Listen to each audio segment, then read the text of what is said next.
You've worked hard for months now in the weight loss front, you've seen great progress, but now you're heading off on holidays next week and you're a bit unsure and nervous about how to approach it. On one hand, you want to enjoy yourself, enjoy the week or so with your family and switch off from the diet, but then another party is thinking, am I going to undo all the good work that's got me to this point? But fear not, this video will guide you through everything so that doesn't happen. If you're new here, my name is Darren and I'm an online coach, and I work with normal, everyday people just like you who want to lose weight, feel a bit more confident in themselves, and also keep the weight off in the long term. So if that sounds like something you're interested in, make sure you hit that subscribe button because I post videos like this every week. So step number 1, increase your calories to maintenance. Now you might be thinking, should not be dieting right up until the holiday, and it's a personal preference thing really, but in my experience, it does make sense to bring your food up to maintenance about a week or so before you head off. The reason being that when you're in a fat loss phase, you're naturally restricted. Food focus might be a little bit higher, hunger's higher. And if you go from that to then going on holiday where you're surrounded by loads of temptation, loads of nice food, it might be more difficult for you to show some level of restraint. Whereas if you bring your calories up to maintenance a week or so before you go, you're giving hunger a chance to settle down,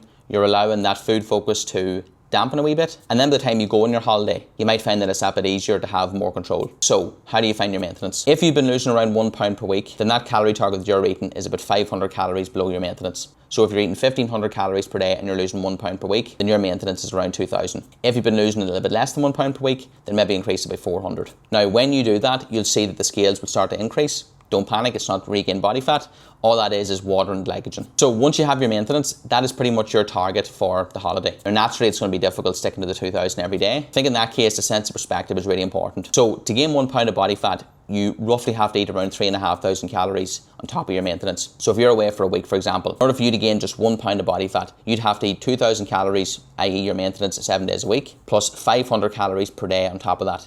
3,500 calories divided by 7 days gives you the 500. So to gain just 1 pound of body fat, essentially, that person there would have to eat 2,500 calories 7 days a week. So look, if it happens, it's not the end of the world, but it should give you a wee bit of reassurance that you do have a nice wee bit of buffer space there. So step number 2, if you like, when you go on your holiday, try and give yourself some bit of structure. Now you don't need to be as regimented as what you were in your fat loss phase, but it does make sense to have some bit of routine for those few days that you're away. So try and get up at a similar time, have your breakfast at a similar time, lunch, dinner, etc. You then want to try and work out, right, how am I going to distribute my calories across the day? For most people on their holiday, most of the calories are going to be consumed towards the back end of the day. That's where they can enjoy an even meal and a few drinks. So what you want to do in that case is try and save most of your calories for later on in the day so that you have enough room to enjoy that. So what I would do is push out my breakfast first thing in the morning and basically delay that for as long as you can, because the longer you delay it, the more calories you're saving for later on. So instead of getting up, for example, and having like a full Irish, get up, have some water, rehydrate yourself after your night's sleep, maybe have a coffee, go for a walk, and then when you are having your first meal, choose something that's got a good protein to calories ratio, i.e. high in protein, relatively low in calories. So good options would be Greek yogurt and fruit, protein yogurt and fruit, an egg white omelette, and some fruit. We're big on the fibre here on this channel. So if you can get a good 30 or 40 grams of protein in that first meal, it's going to keep you full, and would mean you're way less likely then to be snacking during the day. Now, if you can time that breakfast and have it quite late on in the morning, let's say you have it around 11:30 or so, you might find then that actually come lunchtime, you're not that hungry, and you might get by with like a protein yogurt around 2 or 3 o'clock instead. And that'll mean then that come evening time, you have loads of calories left over to enjoy a nice meal and a few drinks. If you do want some lunch, again, I'd be prioritising something that has a lean protein source in it and some colour. So grilled chicken salad, tuna salad, etc. If you're getting the likes of a sandwich, I'd get the mayo or whatever on the side because you can control the amount that you're taking. I'd also leave off on the chips because in the standard serving in a restaurant chips, you're talking 500 calories. That's going to eat into your budget later on that day. And then for your evening meal, you want to approach it the same way you would a meal at home. Lean protein source and colour.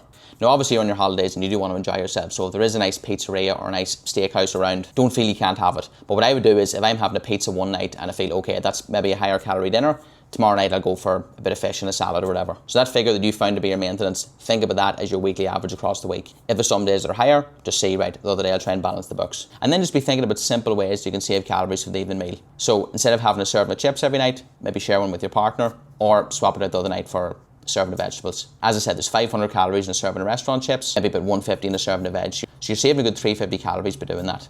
That's 3 vodkas later on that night. Get your sauce on the side. For dessert, you're probably talking 500 give or take, whereas for like an ice cream, 150 per scoop. So that can be an easy way to fit into your calories. Then when it comes to the alcohol, I would try and save it for the back end of the day rather than drinking during the day at the pool or whatever. It's going to eat into your calories and it's also going to dehydrate you as well. Then when it comes to the evening time, try and stick to your lower calorie drinks. So spirits and a sugar-free mixer instead of cocktails. If you enjoy beers, try and give yourself like a pint limit and then after that move on to the spirits. In a standard pint, you're probably talking 200 calories, whereas in a spirit and a sugar-free mixer, there's about 100. So every time you make that swap, you're essentially halving the calories for yourself. So the next thing with the food is to track or not to track. It's a personal preference thing, but I do think there's merit to tracking at least every third day or so. The reason being that it keeps you on your toes, and it also gives you an idea of how the calories are unfolding. Like, you might think you've done really well, and then you go and input the calories and think, geez, I actually consumed way more than I thought there. And then if that happens, it allows you to balance the books a wee bit for the next few days and bring it a bit lower. I also think as well, from experience, both from myself and also with clients that I've worked with, those that tend to track at least a few days when they're away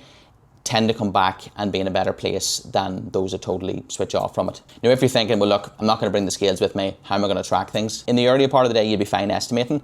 Meals out can be a wee bit trickier, but on average, most main courses, you're probably talking about anywhere from 800 to 1,000. So if you're sort of keeping that ballpark figure in your head, then you're going to be safe enough. So next time we've got activity. How should you approach that? I still would try and keep my steps as high as possible. So factoring in a walk maybe first thing in the morning, maybe after your breakfast to help with digestion, in the evening when you're walking home after your meal. By keeping your activity higher, you're going to be burning more calories, and it'll just mean it's easier to hold the fort, if you like, when you're away. If you're a gym goer, feel free to schedule in some gym sessions too. Now, don't feel you have to stick to your program entirely as it is. So if you have a hack squat, for example, on your first leg day, yet this hotel gym doesn't have one, just swap it out for a different exercise that has the same movement pattern. So in that case, a barbell squat or a leg press or a Smith machine squat. Essentially, have a bit of fun with your sessions. You can treat them as deload ones if you want, and it might leave you feeling a wee bit better later on in the day. Now, when you get back home, the scales will likely be up. If it's up by 2 or 3 kilos, don't panic, because the vast majority of that would be water. As I said earlier, if we think about what has to be done to gain just 1 pound of body fat, you'd have to times that by 4 or 5 to be gaining, 2.5, 3 kilos, whatever. Don't feel you have to slash your calories either when you get back. Just get back to what you were doing previously, and the weight won't be long, come back down again. The final point then I'll leave you with is to have a sense of perspective around it. So yes, as I said, you can definitely do a significant amount of damage if you're not careful. But at the end of the day, a holiday is maybe 1 week or 2 weeks in the year. And if you're doing most things right over time, that week in Lanzarote or Mallorca isn't going to dictate your body composition. Like where you are now, for example, what you ate on last year's holiday has no impact on that. What has had an impact on it is what you've done in the 365 days that followed. Now, if you want more tips on how to manage the holiday, I have a free 20-page PDF covering all these things I'm after discussing in more detail. I'll leave the link for it in the description below, so make sure to grab your free copy. If you found this video useful, I'd really appreciate it if you could like it, share it with your family and friends, and make sure you're subscribed to the channel. I'll see you in the next one.